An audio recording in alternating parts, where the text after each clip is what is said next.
Well, then everyone is here. I hope so. Welcome to this session. See, I think we will start because the time schedule is quite tight. Welcome to this working session on defense and maritime spatial planning. My name is Johanna Egerup. I'm a senior advisor at the Swedish Agency for Marine and Water Management. And I have been part of the MSP process for like 2.5 years now. I've been working mainly with public participation issue. And I will be your guide here today. I will guide you through the session, and that means that I will introduce the speakers and get the presentation started on time and also finish on time. And I will also keep you in the audience engaged in the discussions. Welcome, just sit down here. And just some practical issues before we will start. This session, just like the rest here, is recorded and live streamed. So that means we all need to speak in the mic. And when you speak in the mic, please use it really close to your mouth, because if you do like this, no one will hear. So just a reminder. Before the speakers, I will just introduce you to this session before I introduce the speakers. As I said, the title is Defense and Maritime Spatial Planning. And the defense is one of the more like traditional use of the sea, just like shipping and fishing. And it can coexist with other interests, and have done that for quite a while now. However, new interests like energy and environmental protection, then we need to talk about defense in MSP context. And because defense interest is kind of a special needs comparing to other interests in MSP, defense requirements can be quite difficult to handle because of the it can be difficult to handle transboundary due to the need of national defense. And therefore, on this session, we will focus more of the defense in the MSP process instead of the defense issue itself. So keep that in mind also, that we will try to focus on the process instead of the interest itself. And we will today here get some perspective on how the issue of defense has been handled and discussed in the MSP process in some countries around the Baltic Sea. And there will be 4 presentations, and there will also be some time for discussions. And the outline of today's session is that we will start with 2 presentations. I will soon introduce Camilla Bramer from the Swedish Armed Forces. And she will give her perspective on how a holistic planning of the sea affects the interest of national defense.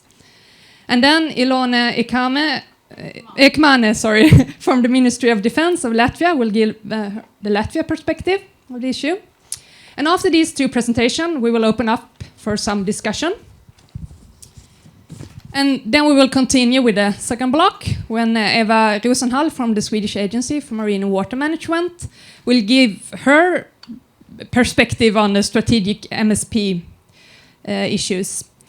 And then at last, Neajus, I'll see if I can say your Blausauskas, not bad, from Klaipėda University will give his perspective, discuss more about the open process versus the secrecy need of national defense.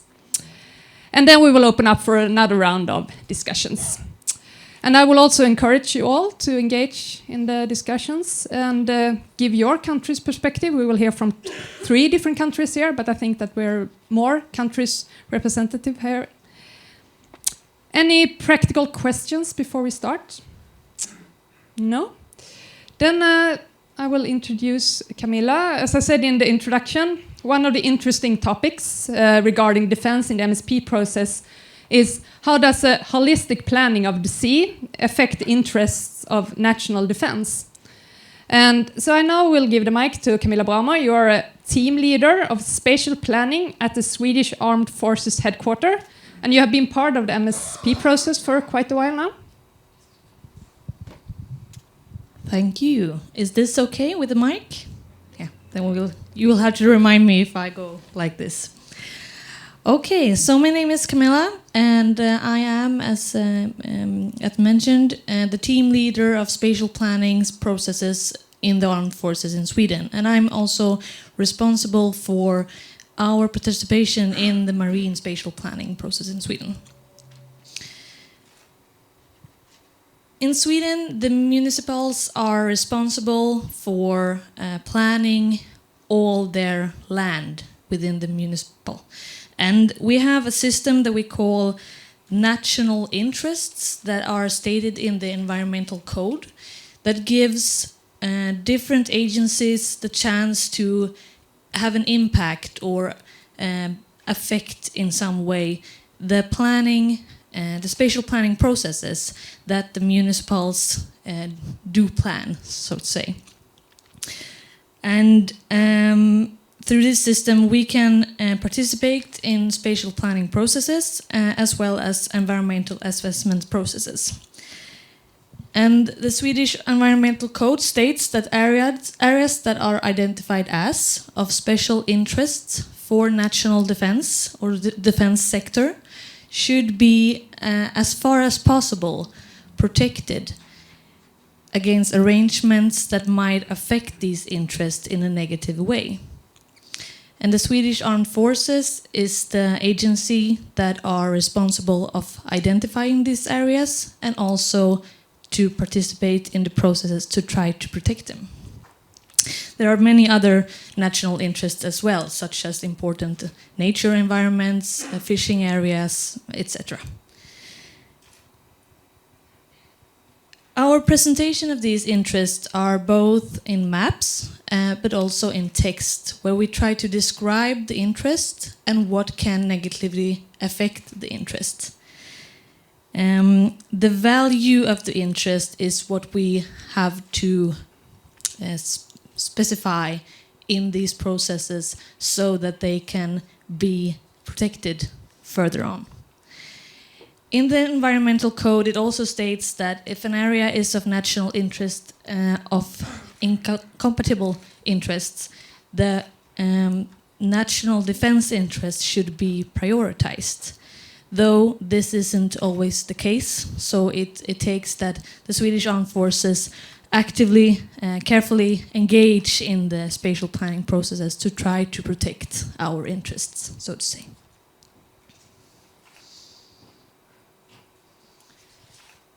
This is a map that exemplifies how we present our national interests. What did I do? Okay. This is an important area of Sweden, southeast of Sweden, and when it comes to the coast and the sea area, this is one of the most important areas for the Swedish Armed Forces. So in this area you can see a lot of different interests. These blue ones are what we call sea practicing areas, where our marine can practice and have exercises. We also have a lot of areas for exercises with live ammunition. These are these areas, like this and here. And we have an airport, which is combined civil and military airport, and a naval base. And all these pink areas are what we called influence areas. So in these pink areas, some projects might affect our activities and our needs, so to say. So this is just an example to exemplify. From the Agency of Marine and Water Management, we were early invited to take part in the planning process of the marine spatial planning. And we have provided information, participated in workshops, and also performed analysis on other interests, how they can affect our interests, so to say, in this process. And the most apparent conflict that we find is the incompatibility between some inflexible installations, such as windmills or aquaculture, and some of our areas, or the need of use of some systems, such as radars or sensors, for example. And we believe that an early and ongoing participation from our side in the processes increase the chance that our interest might have an impact actually on the actual plan that will be the project further on.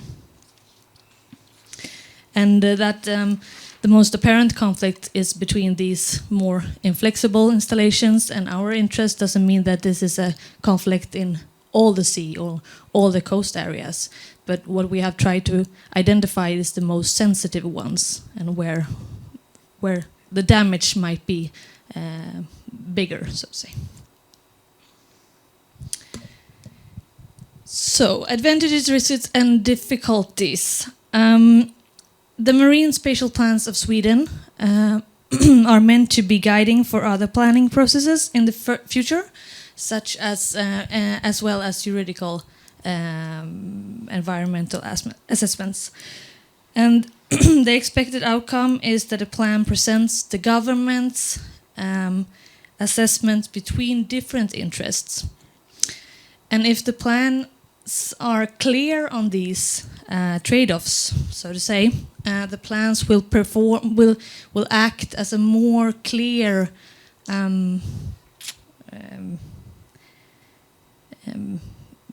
planning. It will be the prerequisite for planning will be clearer to both us and other actors, which hopefully will lead to less conflicts in the future. We have had some conflicts between the defense interest and the energy production, for example, in some areas, and hopefully if the plan will be clear on these trade-offs, there will be less conflicts in the future. Though a risk for us is that either the government or the water and marine management prioritize other interests at the expense of the Swedish Armed Forces needs, of course. But if that happens, still we will know how to plan for the future in a better way than we do today.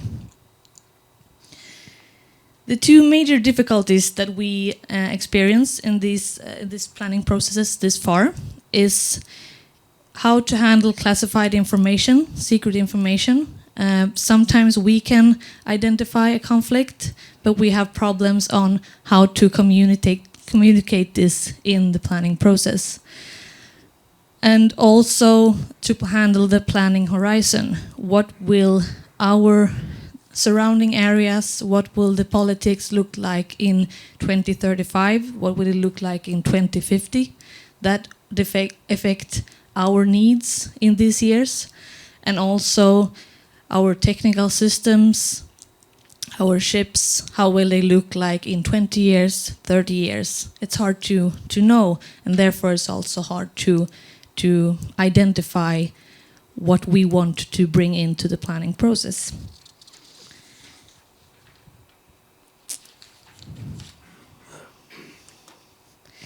So, from separate planning issues at sea to a holistic perspective on the marine spatial planning, how it does affect the natural interests of defense, we don't know yet.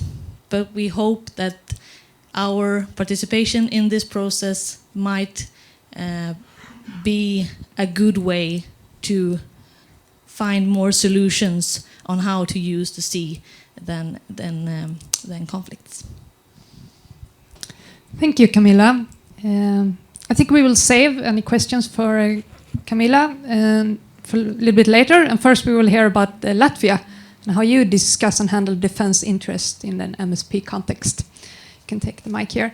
I say welcome here to Ilona Ekmane. You are head of the Civil Military Cooperation section at the Ministry of Defense of Latvia. Yes, that's welcome. right. And actually, I need to describe already my experience very shortly. I am working for the defense sector already for more than 16 years. And at the beginning, I started as environmental advisor to the state secretary. So for 8 years I was dealing with defense military issues, so I'm very familiar also with environmental requirements for the military. Then I changed to Brussels. I was working for the Latvian representation to the EU and also later to NATO. And since I'm back in Latvia, now I'm dealing with geospatial issues because my background is geography. It's understandable. So I'm back to my background. And of course, involvement in maritime special planning, it's just self-understanding, self-explanatory. Before preparing this presentation, in my office, we talked a lot what kind of pictures we should put in our presentation. And finally, we decided to keep it short and very simple because at the beginning I would like to remind you what kind of pictures we are seeing on TV screens broadcasting from Syria, also from Europe, war, pictures, refugees. And then I ask you all, what's the reason? What are they lacking? Why are they fleeing? What could you answer? Okay, I'll answer for you. It's the security. So they are lacking security. So therefore, they are not able to live there, to work there, and even to think about sustainable development of their countries. So by saying this, I'm coming to my first slide, to the tasks of Latvian National Defense Forces, Armed Forces, tasks described and set by the law on Latvian National Defense Force. And shortly, I'm not going to read what's written here. Shortly saying, I can say main tasks is defense of our state and ensuring security of our state. And besides that, of course, also our National Defense Force are involved in Coast Guard functions, search and rescue operations at sea, and also what's interesting, elimination of consequences of oil and chemical spills at sea and ecological surveillance. So they are main tasks of our defense forces. And I would like to remind you that at the beginning, our moderator, Axel, sorry, I don't remember his last name, but Axel, he mentioned about the changes of geopolitical situation in the Baltic Sea region. And it happened 2 years ago when in Latvia we started to discuss about maritime special planning. And for all the stakeholders, it was self-explanatory that for balanced and integrated use of marine space, and shortly saying for balanced and sustainable development of country, the first preconditions are, you can read. I would say first is defense and security, reminding you the pictures that you are seeing on a TV screen. And second, it's of course environment.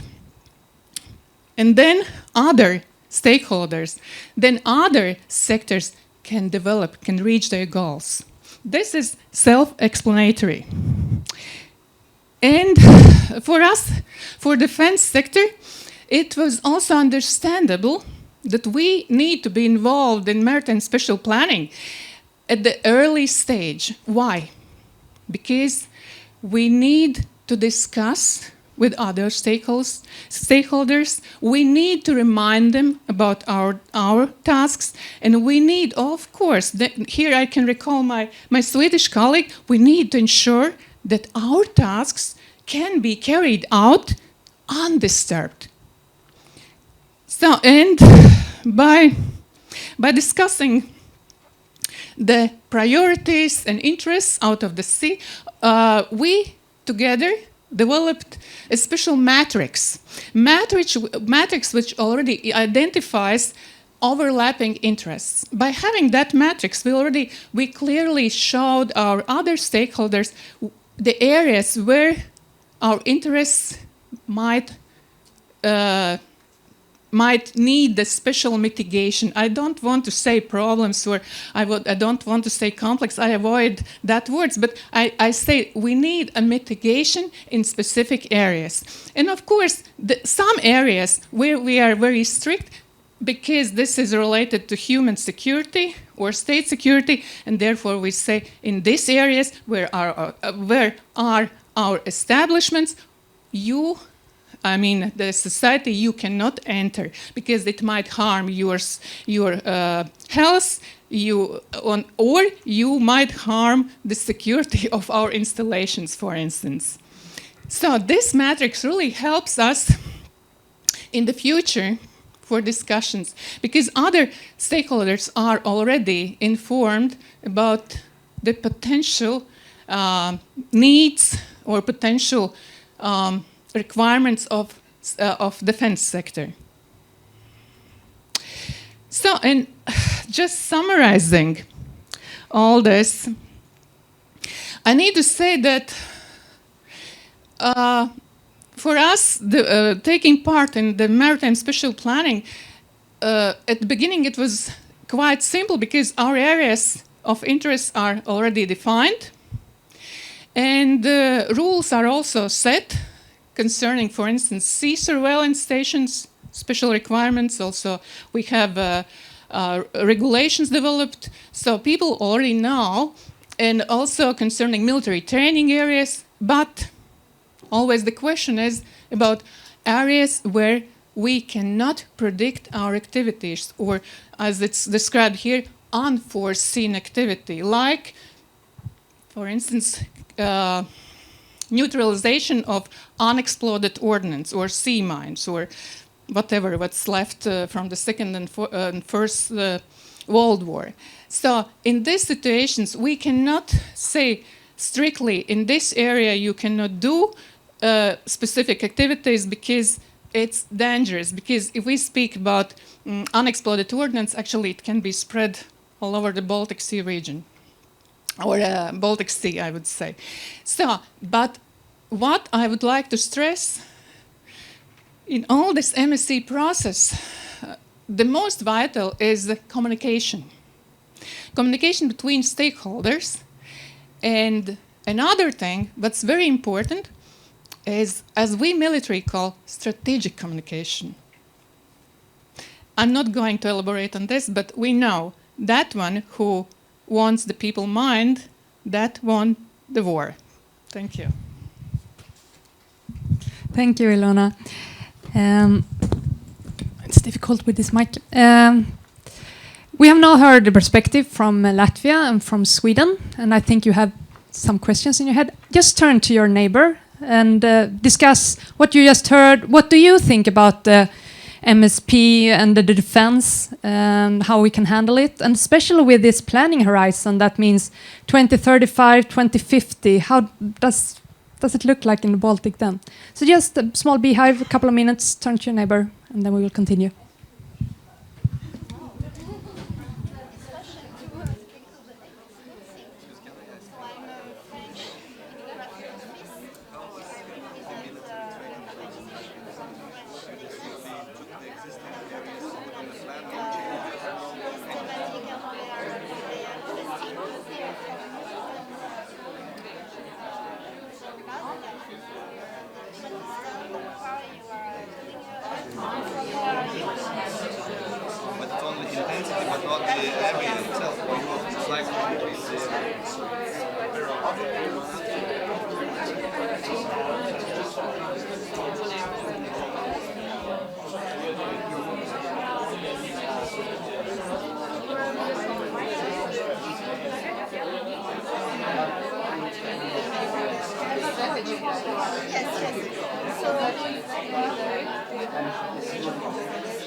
discuss together and decide when they can move the I think I will start a question about like you want to answer, like how you have done, if you have any scenarios working with that for like planning horizon. I think it's interesting with this. So I'll start with you and then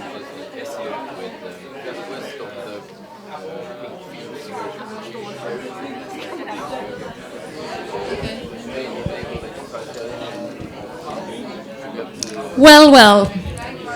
Interesting to hear that you have so much to say. I think I have to interrupt the discussion right now, and we will continue a little bit later. Before we continue with what you just have discussed, I will just give the mic here to Steve, who have something he wants to say. Okay, thanks very much, Johanna.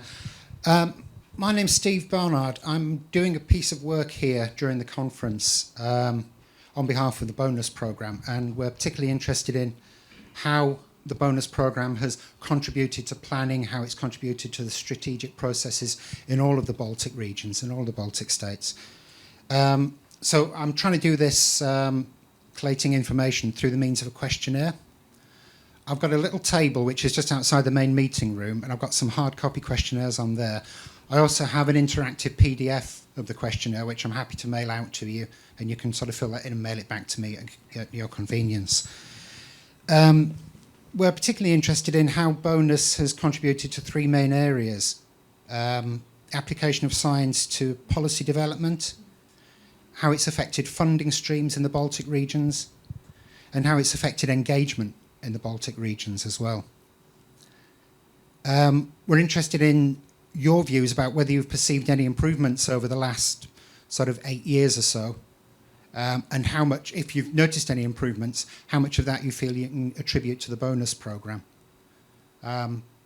Really, that's it. It's just a plea to sort of stop by, say hello, introduce yourselves, and fill out a quick questionnaire. It's sort of 5 minutes of your time, and it really helps, not just the bonus programme, but by identifying what works with these large-scale EU-funded programmes and what doesn't, we can make them better in the future. So, in advance, thanks very much. Thank you, Steve. Well, I think I will start with, since I'm a moderator, like Axel said, I can take the first question, I decide. No, but I was thinking, because planning is about looking ahead, looking into the quite an uncertain future. And with the defense issue, it's even more difficult to like looking forward. And we have a planning horizon, as Camilla said, 2035, 2050. And if we just look back 10 years ago, the quite different scenario in Baltic Sea right now. So I was thinking about you, Ilona, and how you have handled this in Latvia. Have you worked with any scenarios, or how have you handled the planning horizon? Sure, of course. For planning purpose, we also develop specific scenarios, and we think ahead what kind of needs, which areas we might need in future. Because already we discussed with our Lithuanian colleague about the need to enlarge our training areas, and taking into account that since last 2 years, military training activities in our region had been increased, so we also need about enlargement of our marine training areas. Sure, and taking into account that, we also approached our stakeholders and started discussions. And as I already described in my presentation, communication. This is the main tool. Thank you. So let's see. Have any questions here? Yeah, please use the mic. It's over there. Thank you, Tiit Oidjärv from the Ministry of Finance from Estonia, responsible also for MSP. Thank you. It is a very good session already, to my mind, and we have very, very similar questions. I just maybe a clarifying question in addition to yours. What do you do with your plans when your needs change? Because we are seeing the same thing in MSP, we are seeing the same thing on land, and it's becoming more and more obvious that the plans are are for the planners, but the sectors do what they want. I wouldn't say that we can do what we want. We already, at the moment, experiencing the situation or living in the situation when we need to talk with the local governments, we need to find a solution. I'm not going to specify about which area it's going. The discussions are going on, but Latvians might already know this. But of course, we take considerations of local governments, of local inhabitants at first. And of course, we try to mitigate the needs of other stakeholders, but first of all, local governments. And now, we are thinking about some changes in our plans. At the same time, of course, we have to understand, we have to remember our main tasks, the tasks of defense. And in Latvian case, we say that Ministry of Environment has been very helpful to us and very, they understood our needs, and they are often being as mitigators or mediators in this situation. Thank you.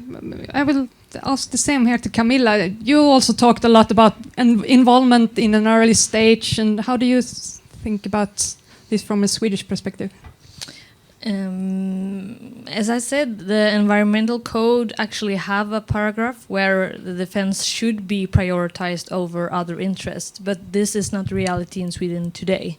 In some cases we are prioritized, but in other cases we are not prioritized. So we will see what will come in the marine spatial plan. We don't have any plans in Sweden yet, but in a couple of years we will have the first one, and then we can evaluate our participation in the plans and what the result was, so to say.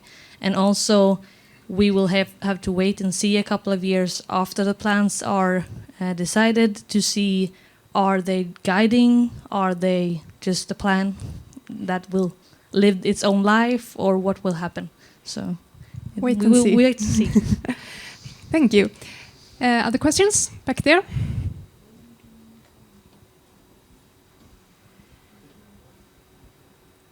Should be on, or? Okay, I see it's on now. Okay, I'm Kamdoum. I'm from Cameroon, and I'm kind of aspiring MSP professional, currently undergoing an internship with the IOC UNESCO in Paris. So I have a question to the speakers. How do you match between the plan developed or maybe adopted by the military and the plan that is meant for the public for public use? Because we know that the military is meant for, it's meant to ensure the security of the state. And the plan as MSP is meant to be transparent, because if you consider MSP, you look at the good governance. So the data and information of the public MSP should be available to the public, but the military should at least keep or save some kind of information to ensure the security of the state. So how do you think that you could actually match between this kind of challenge? I mean, the MSP that is oriented to the public and the MSP that's meant to secure secure the security of the state. You may recall that Cameroon is part of the Gulf of Guinea, and is well known these years from bubbling with this kind of piracy and attack at sea. So that's where my own interest comes from. Thank you. Thank you. I think we will handle it a little bit in the next session, but maybe it's just a short, because this is like the secrecy comparing to sharing information. And if you just a small comment, and then you will talk about that more. So, answering to your question, thank you. It's a very complex question, but I would say, from our point of view, it was simple, because for the maritime special planning, what kind of detailed information do you need? You need only the borders of the areas of interest. And what kind of detailed information do you need? Do you need to know specific amount of unexploded ordnance put there in dumped, the sea dumped unexploded ordnance? No, you don't need this. You only need, this is the area where you cannot execute specific activities. So from our point of view, there is not so much talk about secrecy. From defense sector, we evaluated every case, and we said, okay, how much we would need to give to the public, but does really the public need to know all the information? That's a question. For what kind of purposes? Yes, it's a good question. Our way of handling this has been like, we are a few representatives that have the connection into the marine spatial planning processes, and then we take the questions home, so to say, and we analyze it within the Swedish Armed Forces, and then we choose what to bring into the process further on, so to say. But there's a big difference between our planning on how to react on a conflict, and what we want to take into account in the marine spatial planning. And what we have seen is that it's more important for us to, in the planning process, to protect like the practicing areas, the systems that we need to overview the sea and so on. What will happen if it is a conflict? The plan might not be styrande, valid anyway. So we focus on our needs, like in peace, so to say, and what might in some sensitive area where we want to keep windmills and other inflexible installations away to be able to react on a conflict, or how to say, but that's sort of how we divided it. Thank you, Camilla. I think I will more time for questions later. I think we will, because now we have touched upon the subject of the next block here, about the secrecy. That's quite an important of this issue. So I will give the word to Eva Rosenhall. You're from the Swedish Agency for Marine Water Management. And you are working more like hands-on with strategic MSP issues with focus on defense. And you will talk more about your perspective on how you have seen the issues arising in the ongoing process. Thank you, Johanna. Yes. Let's see. Var riktar jag den? Yes, I would like to start with saying some words about the Swedish process, maritime spatial planning process. The Swedish Agency for Marine and Water Management has the task to do the maritime spatial planning, and then the government will decide upon the plans. But we have the municipalities have the mandate and the responsibility to plan their territory. So that is the land and the territorial sea. I think Camilla touched upon that before. So we have quite a big overlap between the national planning and the local planning, the 11 nautical miles in the territorial sea. So we need to have a very wide and good dialogue process to coordinate the national maritime spatial planning, the new tool that has come now around the Baltic and for all European countries, to coordinate that with the already existing planning of the municipalities. So we have the 65 municipalities to coordinate with. And we have designed the process as a stepwise planning process that has started with thematic work groups, and early informal dialogue is the next step for us. One of the thematic work groups was on national defense and security. And the reason that I'm saying this is that as the municipalities they have the mandate to plan, they also have interests at sea for how to use the sea. And it's not only to handle this at a national agency, ministry level, it's also about the open process of maritime spatial planning and how we can coordinate this to cater for all the needs at the local level and then the national interests, and with defense as a special interest. Oops.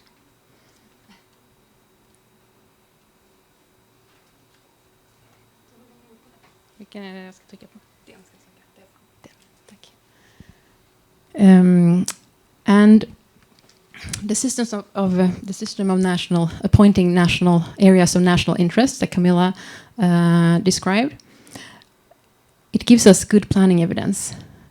It means that agencies responsible for energy, fisheries, shipping, environment, and defense, they provide us with good planning evidence, but the evidence is based on criteria, sectorial criteria. So for energy, it is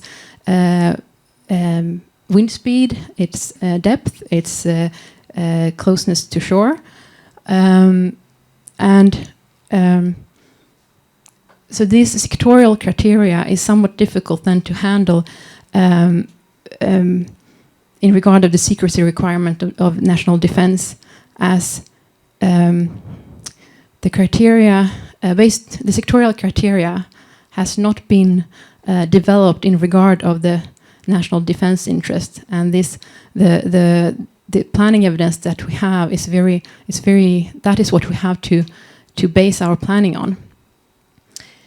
And when it comes to the open process versus the secrecy requirement, we have the whole point of maritime spatial planning, we have touched upon that before earlier, is that it should be a transparent process, a process where we can see all the planning evidence, we can make good decisions out of this process. And then how do we do with the classified information in this open process, and how can we communicate this? That is something that is, these are two challenges that we have today. And defense matters are always a national business. We cooperate between countries in the Baltic Sea on several issues, like in the Baltic SCOPE project, we cooperate on energy, shipping, and environment and fisheries. And then all this cooperation can also affect the national defense interests. So that is something that we have to bear in mind. And we have also, there are like political initiatives for energy, for how to expand energy. We have an example of the North Sea, a new political declaration, like cooperation about how to expand the energy in the North Sea. So, and that is of course something that affects the maritime spatial planning and can affect the defense interest as well. I forgot to say earlier that in this about where we are in our national process at the moment. Next week, on the 1st of December, we will present our very first drafts of maritime spatial plans. We will make 3 plans: one for the Western Sea, one for the proper Baltic, and one for the Botnian Bay. And the very first drafts will be the basis for the dialogue that we will have next year. We do this to prepare for the consultation, the formal consultation that will be in about 1 year, in December 2017, I think. So during winter and spring, we will have a very intense phase of meetings to discuss these first drafts.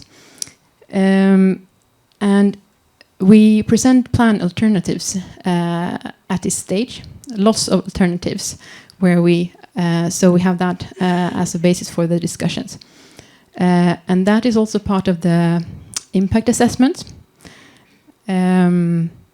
We need plan alternatives for the formal strategic environmental assessment, but it's also very important to have these plan alternatives and to do the impact assessment for also economic and social aspects.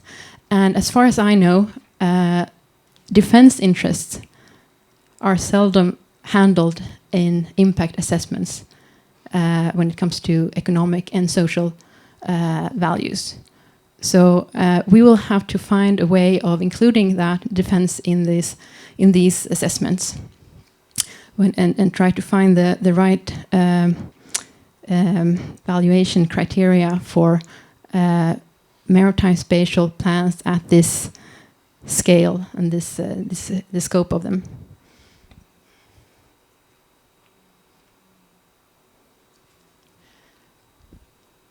So I believe that a planning process designed for ensuring a good dialogue will lead to successful planning.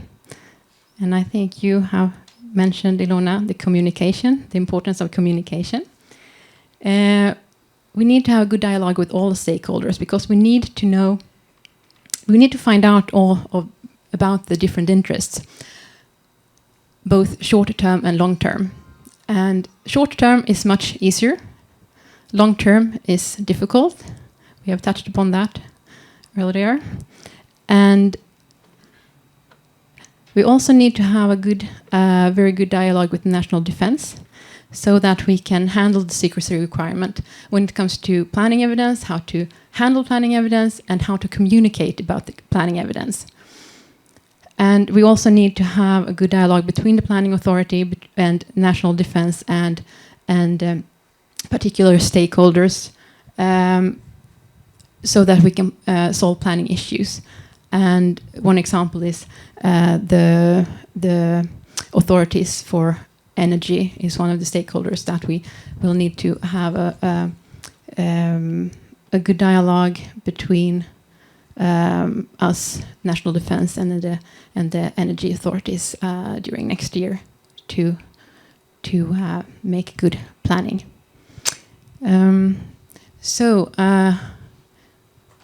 Defense is a very strong interest in the maritime spatial planning, but there are some challenges to handle, and I'm very happy about this working session today, so that we can put it on the table and discuss and get some experience from other countries. Thank you.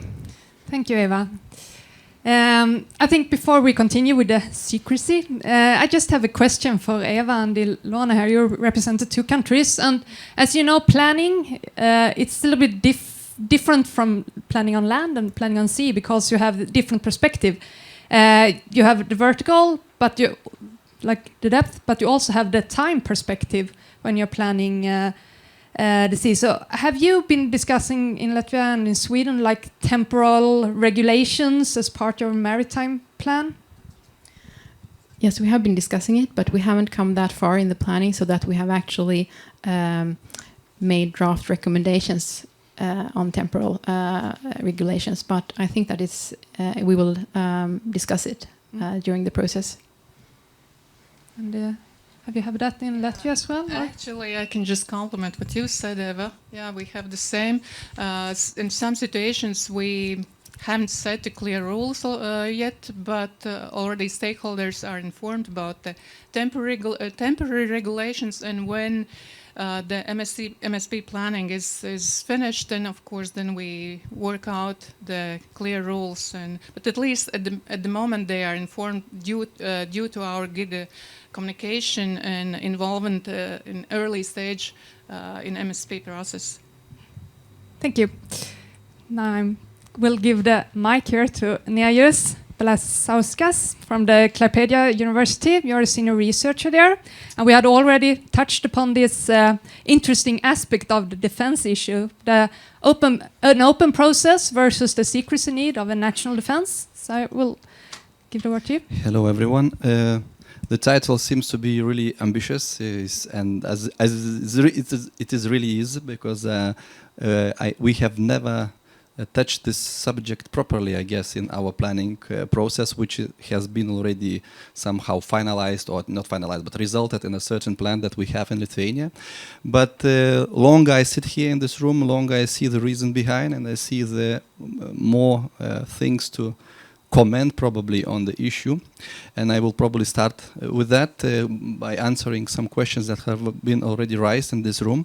So there is probably a need from the very beginning to distinguish between maritime spatial planning and defense or security needs, because the planning as such is for development, and the security and the defense matters are more for the national security and the sake of the whatever safety of the people or the country, whatever. So those two things are a little bit separate and different in terms of both of allocating the sea space and also by regulating some areas for further usage at the sea and also at the land or seashore interconnection. It's very important. So, and I agree probably again with the Latvian colleagues when they say that probably not much of the secrecy should be revealed for the general public when we do the planning. And as the planners, we never have such a kind of a mandate to be somehow to get the access to the secret information. So our military or our navy or our Ministry of Defense would never allow us to know more than we are allowed to know. So this was the practice in Lithuania. So we did know some things, but there is much more that we didn't know, but we didn't need it for the planning. Because as I said, planning is for the economical development, for the needs of nature, economy, social, and also ecological well-being. So it's a little bit different. But I agree it's very important. And I will show you a practical way of handling military, let's say, interest in the planning process of Lithuanian MSP.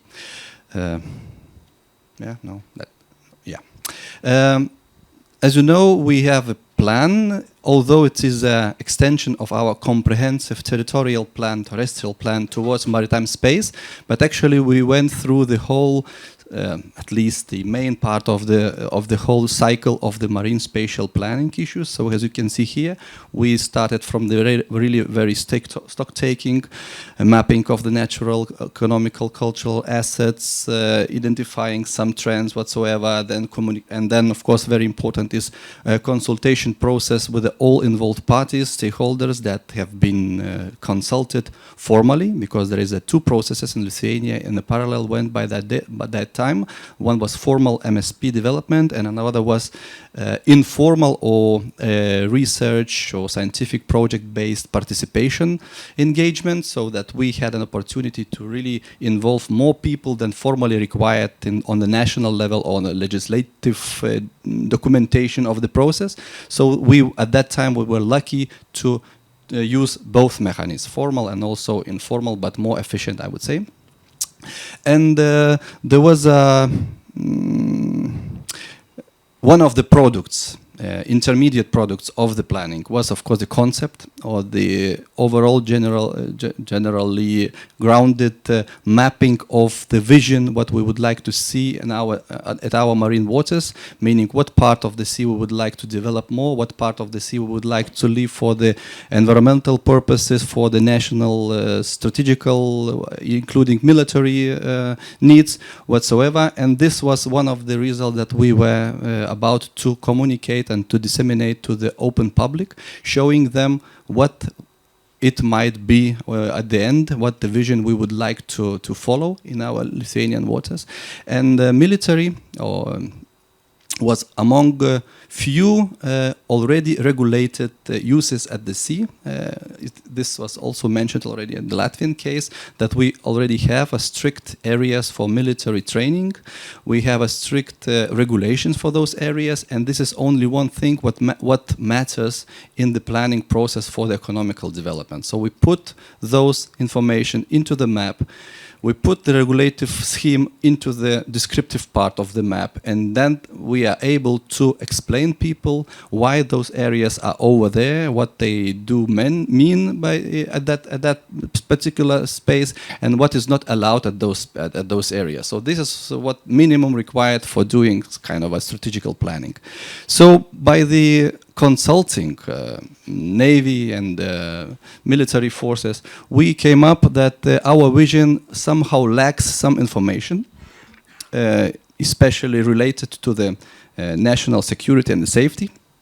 So there was information provided for us that there are certain areas that currently are covered by the military radar zones which cannot be obstructed, so you cannot put anything, more or less stable installations in those areas.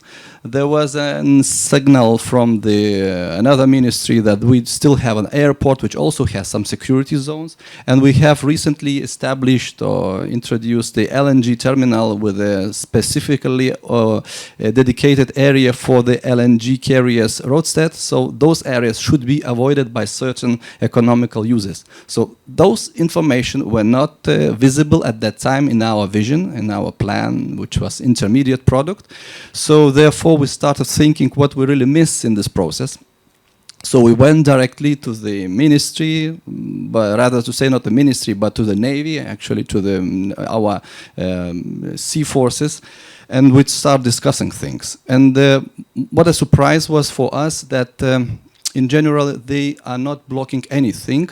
We had a lot of more complicated discussions with other stakeholders, other sea users, but the military or the Navy was really very positive in the planning exercise, because they saw the reason behind and they saw what does the planning mean in reality. That this is not a really fixed usages already allocated at the sea, but this is a kind of a vision, kind of a strategical planning of the future sea usage, and that this cannot be somehow obstructed already from the very beginning by putting some unbeatable arguments on the table. And we discussed many times why those radar zones are like this today. Might they change in the future? May we apply some additional measures to somehow delete some of those, let's say, closed areas? And the answers were always positive, that yes, if the technology and if the developers of for example, offshore wind energy will somehow allow or extend those radar zones to be visible, if the technology allows, of course we can change those areas, and there is not a problem here. So there is a really positive feedback from the military. So afterwards, when we start doing our set of the plans, one of those are here. It's a plan for future development, so a development plan. We have somehow copied those areas and introduce those in one of the maps, so we can clearly see that those limitation zones are already on the map. So we really take into consideration those areas, we take into consideration the existing regulations and the limitations for certain users, just because of the existing situation. So there is a not really big deal of taking this into account by adding some descriptive part in the textual part of the planning system. You can really cope with this, and there is not a big deal to have it there. So what we wanted to highlight then, that during our conflict, but we don't have a conflict, but actually management of our sea space allocation, we had really few sectors that are drivers, or they are really pushing forward because they need new regulations, they need new areas, they need new setup at the sea, that they really fight for the area, they really fight for the sea space. So those are the offshore wind energy, of course. There is a nature protection as usual. There is a disposal of dredge material, because there is always port development, so they need those areas, and there is sand extraction for different purposes, including the coastal protection. And those can be those sectors can be really consulted openly. You can go, you can invite, you can have conferences, meetings, workshops. But when we talk about consultations or participation of the Navy and the military forces into the process, we actually had to apply a little bit different approach. We had to go to their premises, we had to go to the really close meetings and discuss things on the table. If we invite them in a really forums like this and describe some planning principles, some expected outcomes, the information wouldn't reach them properly. This is, I'm sure, because when we put a map on the table and discuss some areas, some limitations, some thoughts about changing area, the result of the discussion was much more positive. And here is the example. So we have a military training zone already existing, I don't know, tens of years. And it is already conflicting. So it is conflicting with dredge disposal area from the port. There is a sand, and we have a conflict area there. Not a conflict, but actually the dispute area there. We have a nature protection zone newly established, Natura 2000, which is again, it somehow safeguards the habitat. So if there is a training, including some works on the bottom or some bombing whatsoever, it's also influencing. So this is again the conflict zone. And if taking another sea usage as a sand extraction on top, there is a really intense area to be managed somehow. Yeah. So with the talks around the table with the military, we simply decided to change the area of the military training. So we have existing one, we have existing dumping site, we have a new military zone, we have a new dumping site, and we have safeguarded the sand extraction site as a resource which you cannot move. So this was discussed around the table, and this was taken into our further mapping planning process. So this was the really good example. And as I said already, some things might be mapped and discussed on the table mapping. Some things should be descriptive or regulative. So we put there some sentences which covers some rights of the Navy to have an influence on the future developments, and especially talking about offshore wind energy, that without their permission, but it's of course a rude word, but without their agreement, there can be nothing built in the area which is currently under the radar zone. So this is actually the positive things that we have extracted from those discussions. And if you have further questions, I will be happy to answer you. Thank you very much. Thank you, Neus. Well, this is an interesting aspect, and I think that we will just take a couple of minutes around the table, just discuss with your neighbor, because I think it's interesting. Do we actually need to know everything about the defense to make a good plan? Just think about that, and a couple of minutes with your neighbor, and then we will give the floor for some questions.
Well, I think I have to interrupt again. We will continue with some questions that I think that you all have. I think we could have had a whole session with just this beehive kind of thing. We will continue with some questions, and I interrupt you before. Just introduce yourself. And Thank you very much, Madam Chair. I'm Anita Mäkinen from Finnish Transport Safety Agency, and I'm also co-chairing the Helcom WASAP Maritime Spatial Planning Working Group. Thank you for organizing this. This has been extremely interesting session. I have a couple of, I don't know if these are questions, but more perhaps like a comment. I think it was Ilona from Latvia who mentioned that we don't need to all kind of data for MSP, which could be considered important for defense ministry, for example. But what about these bathymetric maps? They are very important for maritime spatial planning and also, from the environmental protection angle. That is one issue. And then it was Eva, I think, from Sweden, from Havok Vatten, who mentioned that different matters are always a national business, but of course from sovereignty rights. But what came to my mind is that a couple of Baltic Sea countries are also NATO members. So have that an impact here? This is a big question mark. And then related to that, in the Baltic Sea area, we are 8 EU member states plus 1 non-EU member state. And a couple of countries need to also handle that issue. So I would like to hear your experiences, what kind of experiences you have had in collaborating with a non-EU member state. Thank you. So there was actually 3 questions. One about the barometric maps, one about NATO, and one about Russia, or non-EU member. Yeah. I think we will start with the first question about that's like sharing the data. Have you, Latvia, Sweden, Lithuania, do you want to share? I can share because it's easier to answer. The bathymetry is not a secrecy at all. So the bathymetry we do have all the time, and the researchers do use it each day, so it's not a secrecy at all. So this is out of topic, I guess. And Sweden, have you?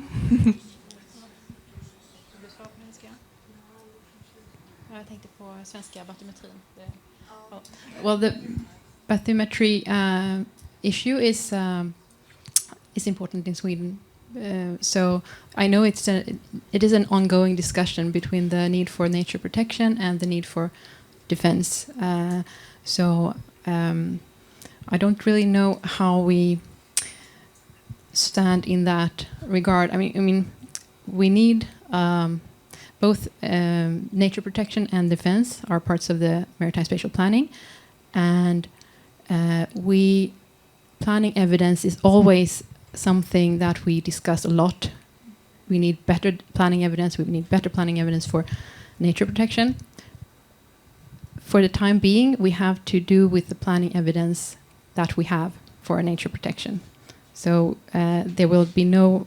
I think that Camilla has to answer about the secrecy issue of the bathymetry. And maybe my colleague might be the best person to answer this. You might have to exemplify. But in Sweden, it is some classified information about the depths and what we place there, cables, etc., etc. So we actually have that question in Sweden, and it's. Yes, I think it's hard for you when you need the data for planning, but still we cannot show everything, because then it will be a problem for us to effectuate our interests. And you are nodding there, Johanna. Is it the same in Latvia? Actually, I can just compliment what Camilla said. We consider what kind of information we put on those bathymetric maps, and for what kind of purpose do you need this. For environmental purpose, you might not need all the information that we possess. So this is always an issue of communication and understanding what the other side needs, really. And we always ask, for what kind of purpose do you need? As defense sector, we always, we think, why are you asking us about this? Okay, I'm joking, yeah, but this is again about secrecy that we are talking about. But speaking about NATO, we are Latvia, Lithuania, Estonia. We are NATO members since 2004, and actually since that time, and also before that, we hosted a lot of NATO forces here in our waters, because during the exercise, the annual exercise, and now they are taking part not only twice a year, but more times a year. We are doing a good job. We are cleaning shipping routes from the unexploded ordnance. So I cannot say that would really conflict the MSP issue.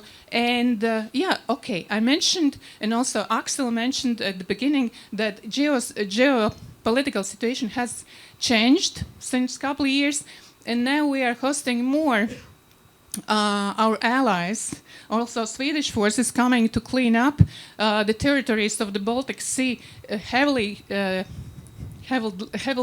contaminated with unexploded ordnance.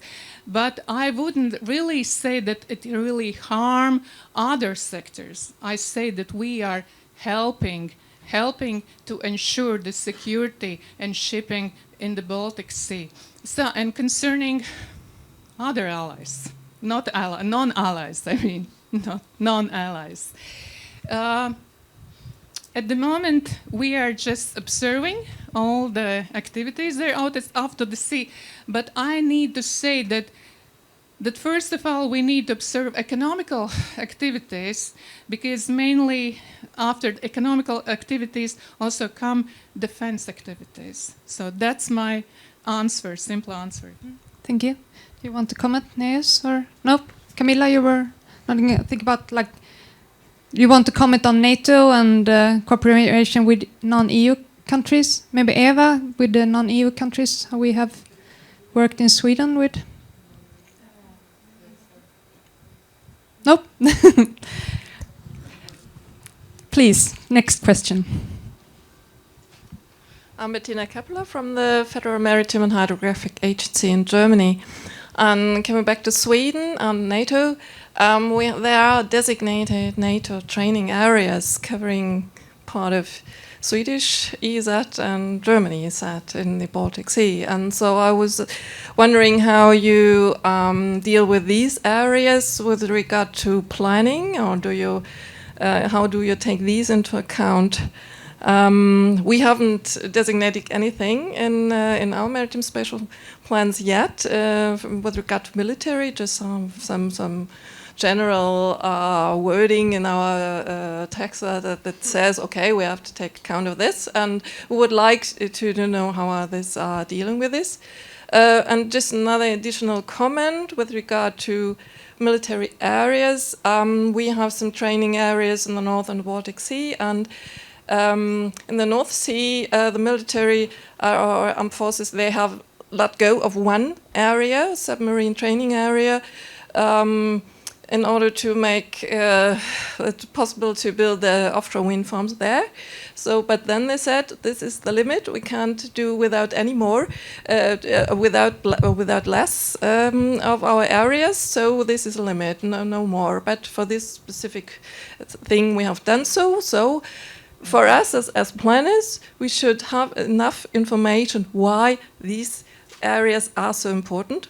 So give us some information and reasoning which is possible for us. We don't need any details maybe, but to know and understand why it is like this, and how often do you use it, and why, and what's impacting you, and so on.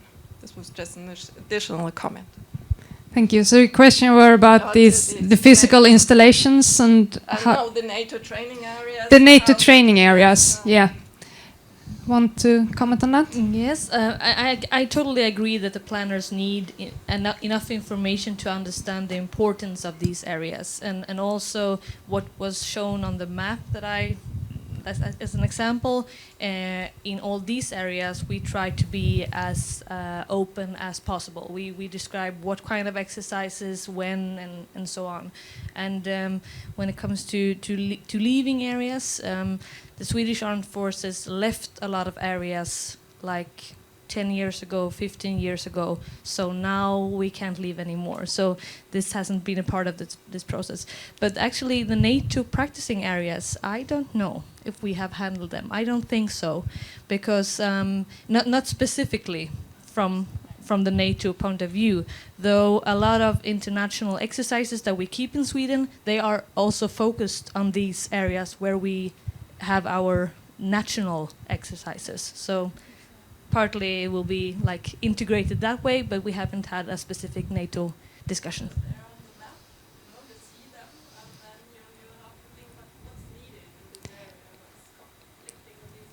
Yes, yeah, we haven't actually taken that in consideration above these the national areas. And you were nodding there also, Ilona. I just want to explain that often we are mixing, what does it mean?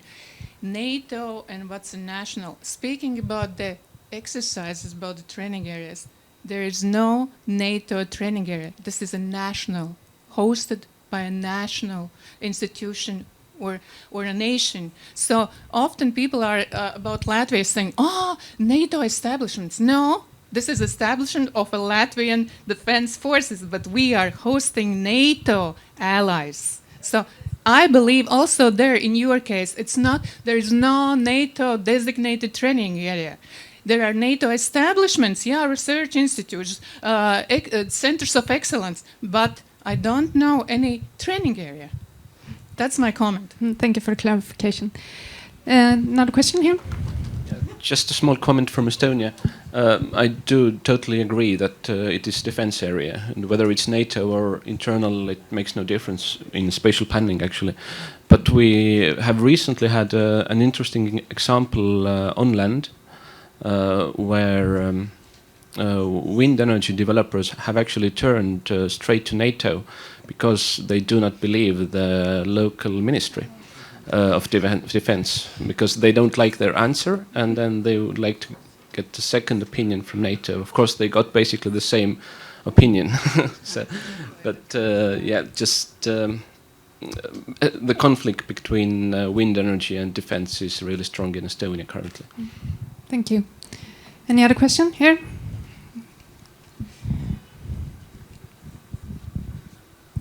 Thank you. My name is Gunnar Åkerlund. I'm a regional planner on the west coast of Sweden. And we heard an example here recently concerning the coastal radar and the windmill. And we cannot predict what the future will give in that sense. And my question is concerning the long-term effects of a decided plan. There's a common perception that a decided coastal plan, marine spatial plan, is static. But there is one tool to use, I think, that has not been discussed here. That is, the map is static, of course, and to make a spatial plan you have to have a map. that's my starting point. But you can add conditions, functional-based conditions to that map. So to say, if some things could be possible to do in an area where it normally is prohibited by the plan. So my question is: have you used in these two nations? Have you used this discussion method, working method, to make conditions in adding to the map that is static? Thank you, Gunnar. That's a question about how many ifs you have used in your map. Yeah, if you allow, because we have the situation, as was already told, that we have a map which kind of shows the current situation of the other areas. But as I also showed already, that we have this condition set into the descriptive part of the planning documentation, that the military should be informed properly, explained, and then they have to issue their consents or their permission of certain maritime uses in the restricted, let's say, or limited areas. And under this condition, you can go further with your development. So those type of ifs, they are in the planning process. And this not only regarding the military radar zones, but this is the same for the other users as well. Because if you do not have the certain activity already allocated, it means that it's only a possibility. This possibility can come true only if you complement certain list of the conditions. You have to have a proper EIA study, you have to have strategical impact assessment study, all those things. If you have all things done and properly agreed and the consent is given, then you can go further with your development. So the military is one of the kind of ifs in this list. So it was, of course, taken into account. Thank you. You want to comment, or? Yeah, actually, the situation is similar to Lithuania, and all the conditions concerning sea surveillance stations are already set in regulations, and since some 5-6 years, and everyone concerning the land area, and everyone already know all the conditions there. So for us, it was not an issue, a big issue, to put also those conditions in MSP. Thank you. As I said before, one of my role here is to see that we keep the time, and I see that it's soon lunchtime. I can also feel it here. So I will try to sum up here, but before I will do my sum up, I will just have one last word from each of you speakers. What do you take with you from this session to your respective countries? Eva, would you like to start? Eva and Camilla from Sweden. Well, Camilla and I, we were discussing during the beehive here about the Lithuanian example. About you sorted it out so nicely. It was elegant to have a exercise area, and then you just moved it, and then you sorted the other interests in another way. And we were just discussing, could we do that in Sweden? But could we do that because of we have the environmental code, and what would it mean when we look at the legislation in Sweden? And so there are differences in legislation between the countries that we have to take into account. But I think that it gives us some ideas about how can we go on in the planning process, and when we in the continuous dialogue. Thank you, Eva. I take with me an interest for how other countries act on national defense issues in all spatial planning processes. I see that it might be a need for a forum to discuss these things, not just in the maritime area, but also in other spatial planning issues. And it's interesting to hear that I think the acceptance for the national interests or the defense interests varies in the countries. We also always have to motivate really clear how to protect our areas, but I think maybe in other countries it looks differently. Thank you. Yeah, just finalizing, for me, as this was a surprising session, but I faced here that the further communication on the Navy-related issues and the safety-related issues is really needed. And in Lithuanian cases, actually was forgotten almost, and we only stepped in with the Navy matters at the final stage of the planning. It was really risky. It's not our fault because we just start learning of doing MSPs and learning of involving certain parties into the process, and we simply thought from the beginning that Navy probably is not that important. We just discuss what information do they need, only one area and regulation, that's it. But when we sit together, we speak about other small things, well, then I am sure that this involvement, participation of the Navy and the military forces is actually the really must needed and must be elaborated much more in the planning process. Thank you. And Ilona. Yeah, I would like to echo what Camilla said, the proposal to organize, and maybe that's false on the EU Commission side that to organize defense MSP Forum, because up to now we were lacking that type of information exchange, and I was happy to meet also colleagues from Sweden, from Lithuania, and learn about their experiences. So that's my proposal. And again, I would like to stress that communication is really vital in every stage of MSP. Thank you. Yes, we have discussed the defense and MSP context, and we have touched upon a lot of several difficulties, like handling a planning horizon. That means looking ahead to 2035, 2050. What does that mean in the surrounding areas? And also that, like Eva said, planning is a transparency. It's a transparency process. And how can we communicate transboundary with the defense issue, both between different sectors, but especially between different countries, due to the secrecy and the needs of a national defense. So that's quite tricky. But however, I think we have touched upon several opportunities also that we should and must involve defense in an MSP context.